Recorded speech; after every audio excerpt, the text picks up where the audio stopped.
the truth about kitesurfing, and nobody tells about it. At least I didn't hear from two coaches or instructors here in Cyprus. I was asking before when I started kitesurfing, like if kitesurfing do any damages to the back, to the spine, and the answer was no, everything is fine.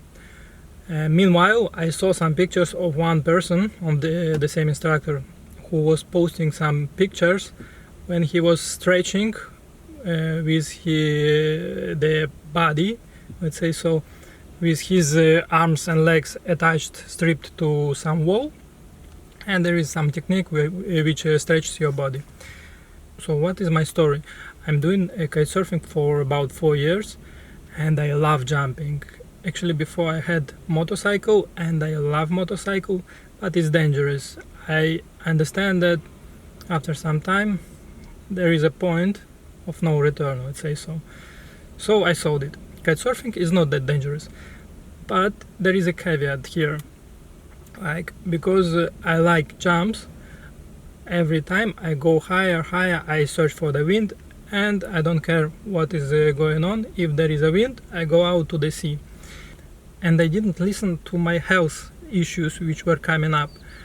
So after a session I had some back pain which was going off. I mean, after 1 week I did some exercises and the pain was gone.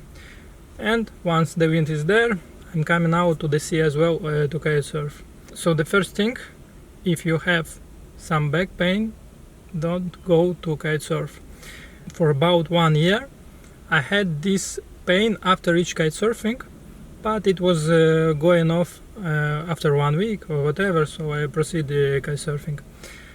And it is like a time bomb. After some time the spine is getting worse and worse. So what happened, in August in July I had my last session. I didn't do in August any session because I was out of the country and there was no wind.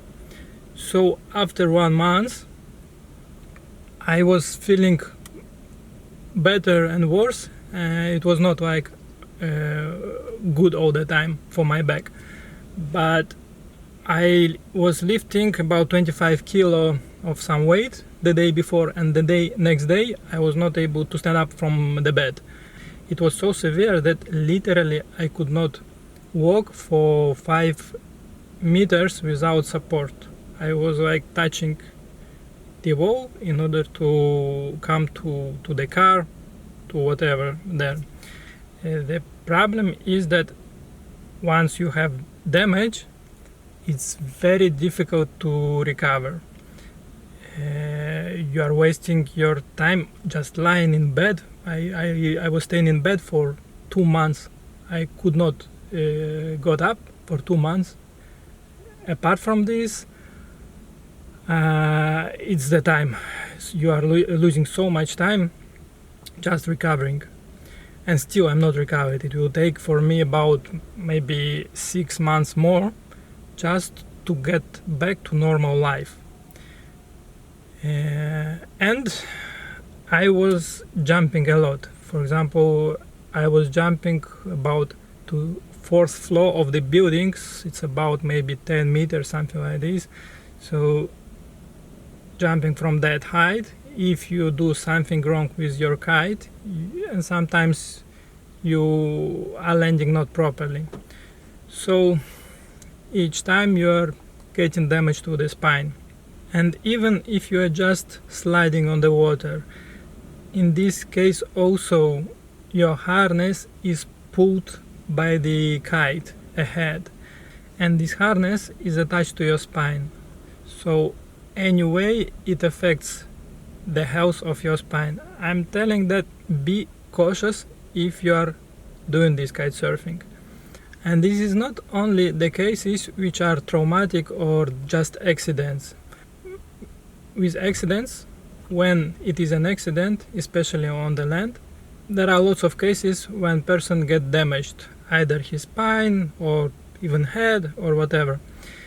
But in my case, from the last kite surfing session, it passed more than 1 month, and I was feeling more or less okay.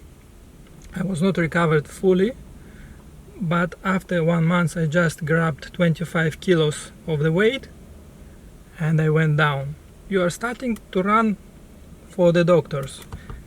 To make the appointments, you need a second opinion. Of course, you need. I was like 4 or 5 neurosurgeries. I just wanted to consult because I don't want to have an opinion from one doctor. He will tell me I need surgery yesterday, and okay, I will do tomorrow for the surgery. I want another opinions and independent opinions.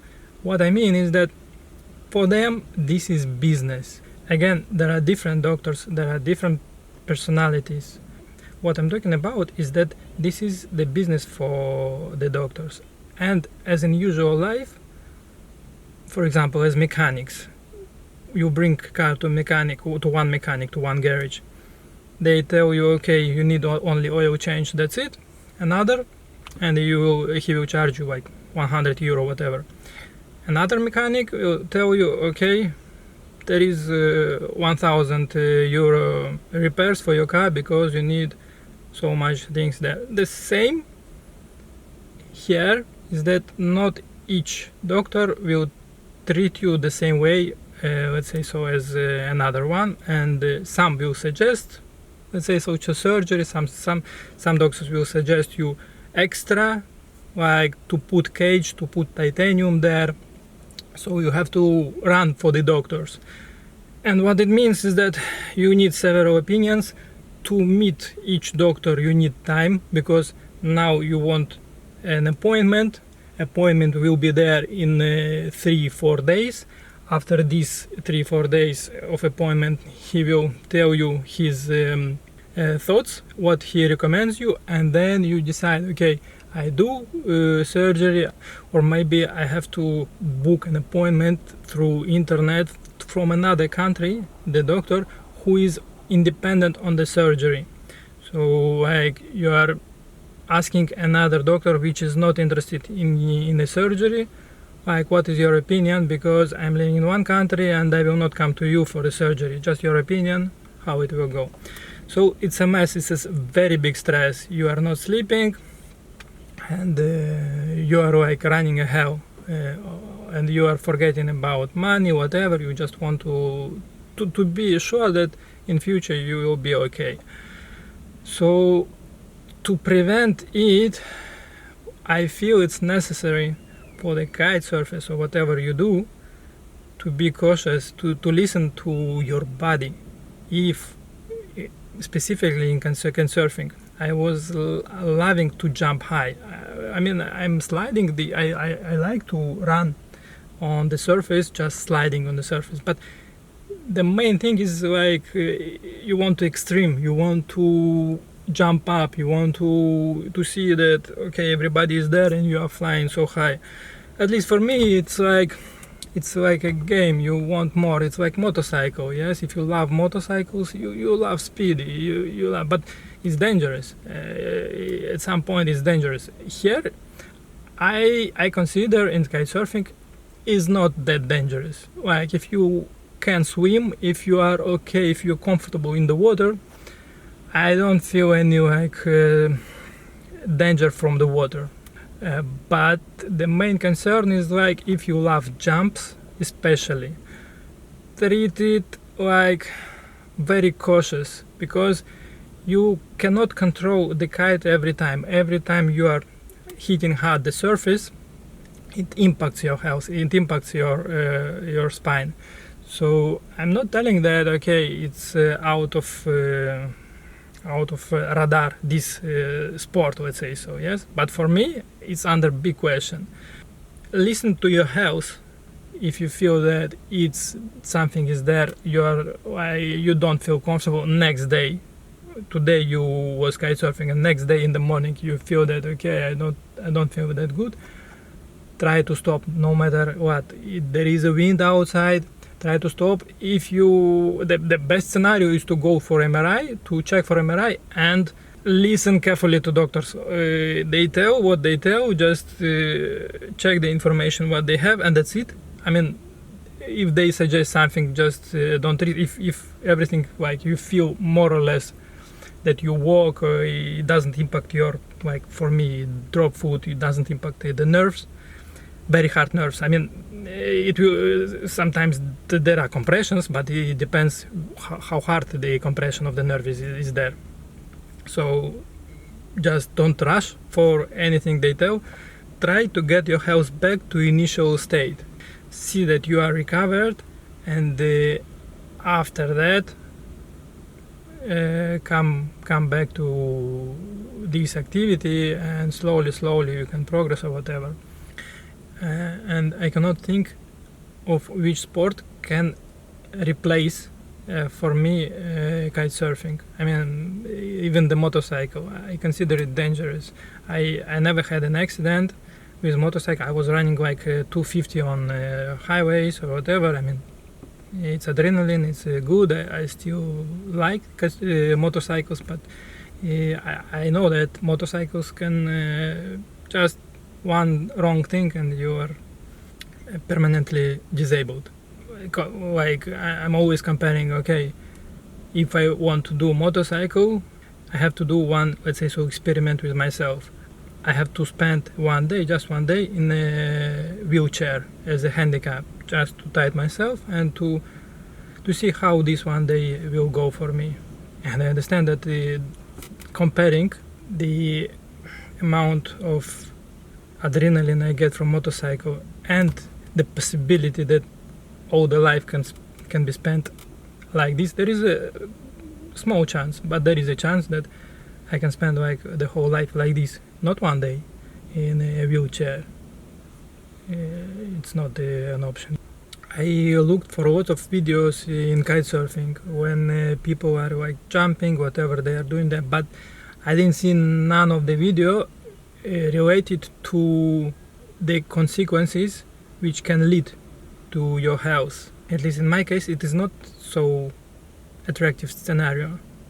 Again, it is not an accident. There are accidents when people are going and breaking their spines or whatever because they are not treating the kite well on the surface, usually on the land, on the sand, and they are dragging somewhere to voltage cables, trees or whatever.